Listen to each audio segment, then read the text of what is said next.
अस्सलाम वालेकुम students, this is महजबी lecture botany. आज हम अपने ज़ूलॉजी का फ़र्स्ट लेक्चर स्टार्ट करने लगे हैं और जिस टॉपिक को आज हम डिस्कस करने जा रहे हैं दैट इज़ क्लास गैस्ट्रोपोडा। अगर हम क्लास गैस्ट्रोपोडा की बात करें तो आज हमारे पास इसकी 35,000 लिविंग स्पीशीज़ मौजूद हैं और इस क्लास में सबसे बड़ा जो ग्रुप्स है वो मोलस्क का है। और मोलस्क आपको हर तरह के हैबिटेट में मिलते हैं। They are found in marine, they are found in fresh water and terrestrial environment. Mostly mollusc are parasites of humans. Examples अगर आप देखें तो इनमें स्नेल्स, लिम्पेट्स एंड स्लग्स जो हैं वो इस ग्रुप के अंदर आपके पास आ जाते हैं। हम इसके कुछ जनरल करैक्टर्स को डिस्कस करेंगे। Here are some general characters.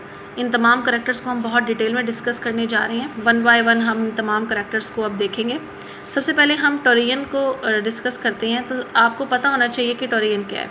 Basically टोरियन एक ऐसा स्ट्रक्चर है जिसमें जो मोलस्क की बॉडी है उसके विज़रल मैस, उसका मैंटल, उसकी मैंटल कैविटी 180 डिग्री के काउंटर क्लॉकवाइज डायरेक्शन में ट्विस्ट करते हैं और एक स्ट्रक्चर बना लेते हैं जिसको हम टोरियन कहते हैं। यही टोरियन है जिससे फिर फर्दर गिल्स, एनस और कुछ ओपनिंग्स बनती हैं। वो ओपनिंग्स इन ऑर्गेनिजम्स की एक्सक्रीटिव और रिप्रोडक्टिव स्ट्रक्चर्स में हेड और नर्व के पीछे वाली साइड पर बन रही होती हैं। अब सवाल ये पैदा होता है कि ऑर्गेनिजम्स टोरियन क्यों बनाते हैं।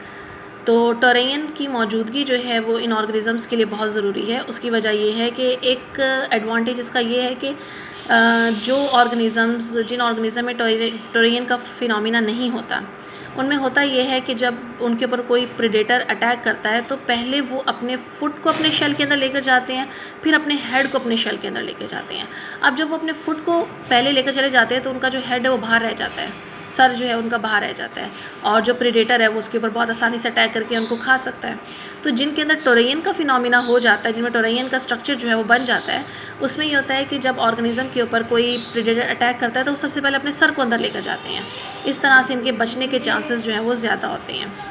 इसके अलावा जो दूसरा फ़ायदा है वो ये है कि जिन ऑर्गेनिजम्स में टोरियन का फिनोमिना नहीं हो रहा होता उनमें एक प्रॉब्लम ये भी आता है कि जब वो पानी के अंदर क्रॉलिंग कर रहे होते हैं तो उनका जो वाटर है, मतलब जिस पानी में क्रॉलिंग कर रहे हैं तो वो जो वाटर है वो उनकी पोस्टीरियर ओपनिंग से उनके अंदर एंटर होता है। इंटीरियर से नहीं एंटर हो रहा था, पोस्टीरियर से एंटर हो रहा होता है, जिसकी वजह से जो पानी है वो कंटामिनेट हो सकता है। और अगर हम तीसरे एडवांटेज देखें इसका तो जो टोरियन का जो फिनोमिना है उसकी मदद से इनमें सेंसरी ऑर्गन्स बनते हैं और इस तरह से जो स्नेल्स हैं वो स्टिमुलस के या एनवायरमेंटल चेंजेस के लिहाज से बहुत ज़्यादा सेंसिटिव हो जाते हैं। लेकिन इसके कुछ नुकसान हैं। कुछ उसमें से एक जो है जो हम डिस्कस करने जा रहे हैं वो ये है कि जो उनमें एनस और नेफ्रीडिया हैं, they open dorsal to the head after torsion, it create fouling smell. तो वो इसमें जो एनस और नेफ्रीडिया है, मतलब टोरियन के प्रोसेस के बाद एनस और नेफ्रीडिया डॉर्सल साइड से ओपन हो रही होती है, हेड की डॉर्सल साइड से, जिसकी वजह से उस एरिया में बहुत ज़्यादा स्मेल पैदा होती है। अब जहाँ पर कुछ फ़ायदे हैं वहाँ पर कोई ना कोई हमें नुकसान भी मिल जाता है। अगला स्ट्रक्चर जो हम डिस्कस करने जा रहे हैं या अगला करैक्टर जो हम डिस्कस करने जा रहे हैं वो है शेल कॉइलिंग। शेल कॉइलिंग में ऑर्गेनिज्म के अंदर कॉम्पैक्ट फॉर्म बन जाती है। जब हम कॉइलिंग को देखते हैं तो हम ये देखते हैं कि उसमें जो सक्सेसिव कॉइल्स हैं they are larger than preceding coils. Further हम ये देखते हैं कि कॉइलिंग के प्रोसेस के दौरान जो कॉइलिंग है, शेल कॉइलिंग है, it leaves less space on one side of visceral mass for certain organs. यानी कॉइलिंग की वजह से जो कुछ ऑर्गन्स वाली साइड के ऊपर जगह कम छूटती है। अब जगह कम छूटने का फ़ायदा ये होता है कि वहाँ पर जो उसके मसल्स हैं आसानी के साथ उसके शेल के साथ अटैच हो जाते हैं। मसल्स अटैच हो जाते हैं, इस तरह से उनको लोकोमोशन में, उसको मूवमेंट में बहुत हेल्प मिल रही होती है। Locomotion, they have flattened foot for the process of locomotion. अगर हम इनकी लोकोमोशन देखें तो इनकी लोकोमोशन क्रीपिंग है, रेंगते हुए जो है ना ये अपने सबस्ट्रेट के ऊपर चल रहे होते हैं। हाँ, जो स्मॉल गैस्ट्रोपोड्स हैं उनमें सीलिया मौजूद हैं फॉर देयर लोकोमोशन, और जो लार्जर गैस्ट्रोपोड्स हैं उनमें मस्कुलर कॉन्ट्रैक्शन हो रही होती है। जब उन्हें मस्कुलर कॉन्ट्रैक्शन होती है तो स्पेशल किस्म की वेव्स बनती हैं। वो जो वेव्स हैं वो उनको क्रॉल कराने में हेल्प आउट कर रही होती हैं। इनमें स्पेशल टाइप के फुट मौजूद हैं and foot are modified for climbing and swimming, clinging and swimming. Next character is feeding and digestion, किस तरह की फूड खा रहे हैं और किस तरह से उसको डाइजेस्ट कर रहे हैं, या कौन कौन से स्ट्रक्चर्स इनमें मौजूद हैं जो फीडिंग के अंदर और डाइजेशन के अंदर इन्वॉल्व है। सबसे पहले हम फीडिंग की बात करते हैं कि इनकी फूड क्या है। ये आपको एल्गी और स्मॉल ऑर्गेनिजम्स को भी स्कार्प करते हुए नज़र आते हैं। Mostly they are herbivores, some are scavengers, some are parasite, some are predators. इसके अलावा इनका जो इंटीरियर पोर्शन है that is modified into the digestive tract, और वो जो डाइजेस्टिव ट्रैक है it is further modified into the proboscis. अब प्रोबिस्कस क्या है? प्रोबिस्कस एक ऐसा स्ट्रक्चर है जिसमें इनके पास रेड्यूला होती है। रेड्यूला इनका टंग लाइक स्ट्रक्चर है जिसको ये इस्तेमाल करते हैं अपने प्रे को खाने के लिए, या अपनी फूड को जो है वो खुरच खुरच कर खाने के लिए रेड्यूला को ये इस्तेमाल करते हैं। डाइजेशन का जो प्रोसेस है वो इनकी डाइजेस्टिव ट्रैक में हो रहा है, और डाइजेस्टिव ट्रैक के अंदर सीलिया भी मौजूद हैं, डाइजेस्टिव ट्रैक के अंदर म्यूकस भी मौजूद है। सीलिया जो है फूड को प्रोपेल करने में हेल्प आउट कर रहा होता है, और म्यूकस जो है फूड पार्टिकल को ट्रैप कर लेता है। ट्रैप करने के बाद म्यूकॉइड मैस बनाता है जिसको हम प्रोटोस्टाइल कहते हैं, जो फर्दर डाइजेशन के अंदर इन्वॉल्व होता है। कुछ स्पेशल फंक्शंस हैं जो कि हम इस ग्रुप के अंदर देखते हैं, जिसमें रेस्पायरेशन है, सर्कुलेटरी सिस्टम है, लोकोमोशन है, nervous system, sense organs and excretory system. Now we are going to discuss all these functions in detail. First of all respiration. Respiration का जो प्रोसेस है वो उसकी मेंटल कैविटी के थ्रू भी हो रहा है, यानी मेंटल कैविटी जो है उसकी वो गैसेस एक्सचेंज करने में भी इन्वॉल्व है। इसके अलावा जब हम प्रिमिटिव टाइप के मॉलस्क को देखते हैं तो हम ये देखते हैं कि वहाँ पर हमें 2 गिल्स मिल रहे हैं। प्रिमिटिव जो गैस्ट्रोपोड्स हैं उनको हम देखते हैं उनमें 2 गिल्स मिलते हैं, लेकिन जब हम एडवांस को देखते हैं तो उसमें हमें 1 गिल मिलता है। इसके अलावा इनमें साइफन मौजूद है which is involve in the process of respiration. तो साइफन कोई एक नया स्ट्रक्चर नहीं है, बल्कि इनकी जो मेंटल है वो अपने आप को एक्सटेंड करके साइफन बना रही होती है। सर्कुलेटरी सिस्टम को अगर हम देखें तो they have open circulatory system. अब ओपन सर्कुलेटरी सिस्टम कैसा सिस्टम है? ओपन सर्कुलेटरी सिस्टम एक ऐसा सिस्टम है जिसमें साइनस, जिसको हम बॉडी कैविटी कह रहे हैं, उसकी साइनस के अंदर जो है उसका ब्लड या उसका जो फ्लूइड है वो मूव कर रहा होता है, and it directly bath the tissues, directly उसको पहुंचा रहा होता है, यानी इसमें कोई कैपिलरीज का सिस्टम आपको नहीं मिलता।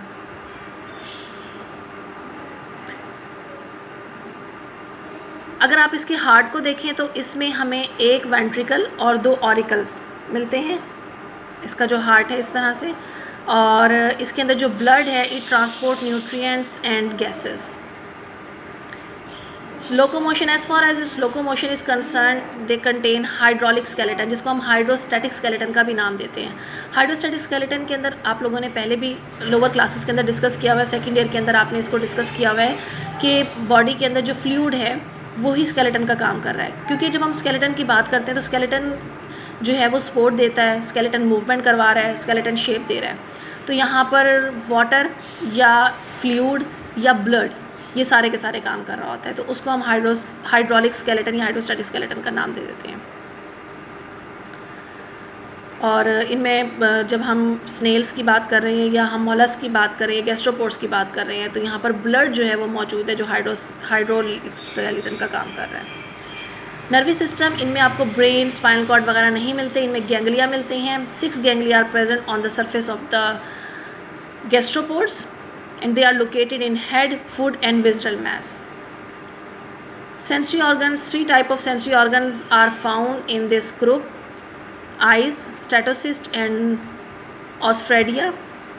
eyes आपको इसमें कुछ ग्रुप्स के अंदर आपको सिंपल पिट्स मिल जाती हैं फोटो रिसेप्टर्स की, और कुछ के अंदर हमें बाकायदा तौर पे लेंसेज और कॉर्निया की जो है बनी हुई आइज़ भी मिलती हैं। स्टेटोसिस्ट आपको इनके फुट में मिलते हैं, दे आर सेंसरी ऑर्गन्स।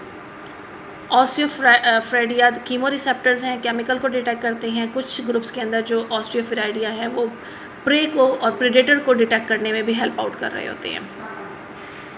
इसके एक्सक्रीटरी सिस्टम देखें तो हम ये देखते हैं कि जो प्रिमिटिव गैस्ट्रोपोड्स हैं उनमें आपको 2 नेफ्रीडिया मिलते हैं, लेकिन जो एडवांस या मॉडर्न गैस्ट्रोपोड्स हैं उनमें 1 नेफ्रीडिया है, यानी राइट साइड का जो नेफ्रीडिया वो डिसअपेयर हुआ है। एक्सक्रीटरी वेट्स जो हैं वो फ्लूइड फिल्टर्ड से बनते हैं, यानी वो जो फ्लूइड है उसके अंदर उसको फिल्टर किया जाता है और उसके अंदर से एक्सक्रीटरी वेस्ट को निकाला जाता है।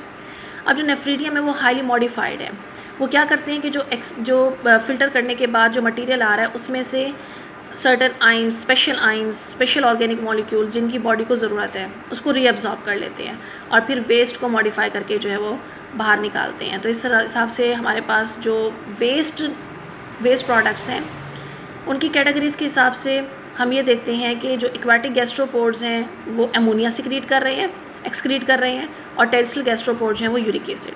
अब ये सवाल पैदा होता है कि ऐसा क्यों है? क्योंकि हम लोगों ने पढ़ा हुआ है कि जो अमोनिया है दैट इज़ हाईली टॉक्सिक और इसको रिमूव होने के लिए बहुत ज़्यादा पानी की ज़रूरत होती है।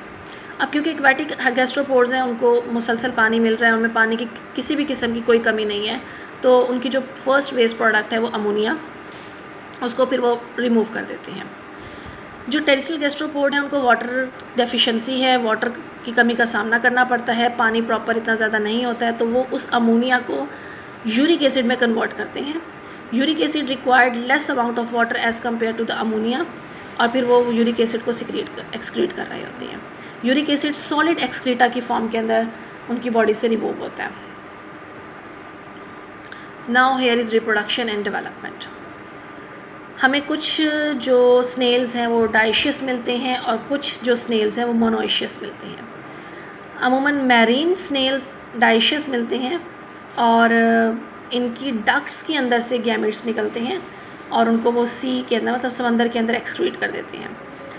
वहाँ पर जाने के बाद मतलब उनके अंदर जब एग और स्पर्म्स जो हैं वो आउटसाइड द बॉडी जो है वो निकाल दिए जाते हैं और उसके बाद वो फिर उनमें जो फर्टिलाइजेशन का प्रोसेस होता है वो एक्सटर्नल फर्टिलाइजेशन है। जो मोनोइशियस हैं उनमें इंटरनल फर्टिलाइजेशन होती है। अब चाहे फर्टिलाइजेशन एक्सटर्नल हो चाहे फर्टिलाइजेशन इंटरनल हो, जो फर्टिलाइज्ड एग है that is deposit in the gelatinous mass for the further production. फिर उसमें डेवलपमेंट का प्रोसेस होता है, एम्ब्रियो बनता है, लार्वा बनता है। लार्वा हमें यहाँ पर 2 तरह का मिलता है। लार्वा जो है वो ट्रोकोफोरा लार्वा भी मिलता है और लार्वा वेलिजर लार्वा भी आपको जो है यहाँ पर मिल रहा होता है। तो ये कुछ जनरल कैरेक्टर्स थे क्लास गैस्ट्रोपोडा के। आप इनको अपनी बुक्स के अंदर डिटेल में देखेंगे और किसी भी किस्म की कोई क्यूरी हो, किसी भी किस्म की कोई प्रॉब्लम हो तो आप मुझसे व्हाट्सएप ग्रुप के अंदर उसको शेयर कर सकते हैं। तो नेक्स्ट लेक्चर इंशाल्लाह बहुत जल्द हम अपलोड करेंगे। पहले आप इसको अच्छी तरह से देख लें एंड बेस्ट ऑफ लक।